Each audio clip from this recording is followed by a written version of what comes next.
Hello students, तो आज हम पढ़ने वाले हैं स्पर्मेटोजेनेसिस के बारे में। स्पर्मेटोजेनेसिस का मतलब होता है स्पर्म का प्रोडक्शन।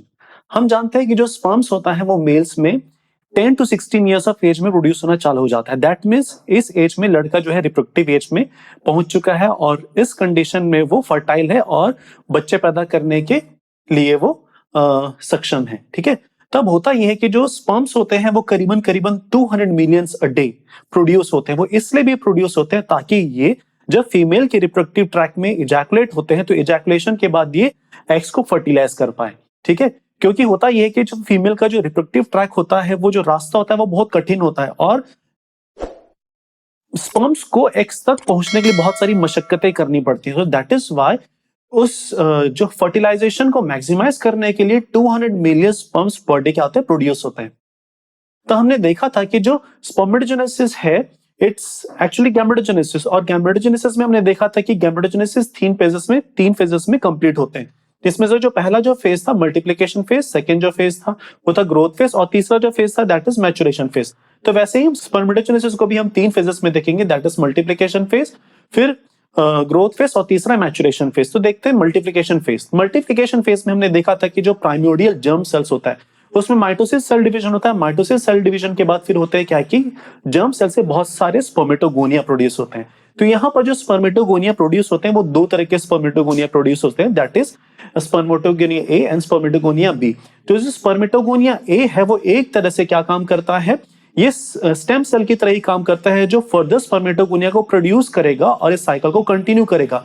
जो स्पर्मेटोगोनिया बी है वो प्रोड्यूस करता है प्राइमरी स्पर्मेटोसाइट्स।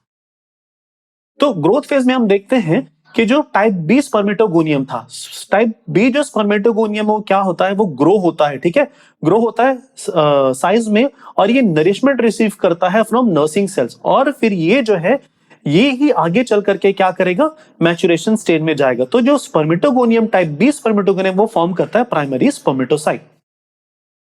तो मैचुरेशन फेज में हम देखते हैं कि जो ये स्पर्मेटोगोनियम था, ठीक है, स्पर्मेटोगोनियम मैच्योर करके क्या बनाया था, स्पर्मेटोसाइट बनाया था, प्राइमरी स्पर्मेटोसाइट। तो प्राइमरी स्पर्मेटोसाइट में सबसे पहला मियोसिस वन सेल डिवीजन होगा और ये दो क्या बनाते हैं, सेकेंडरी स्पर्मेटोसाइट बनाएंगे। तो याद रखिएगा जो प्राइमरी स्पर्मेटोसाइट है इसमें जो नंबर ऑफ क्रोमोसोम्स है वो कितने, 46। अब मियोसिस सेल डिवीजन के बाद इनमें जो नंबर ऑफ क्रोमोसोम्स है वो कैसे हो जाते हैं, रिड्यूस हो जाते हैं।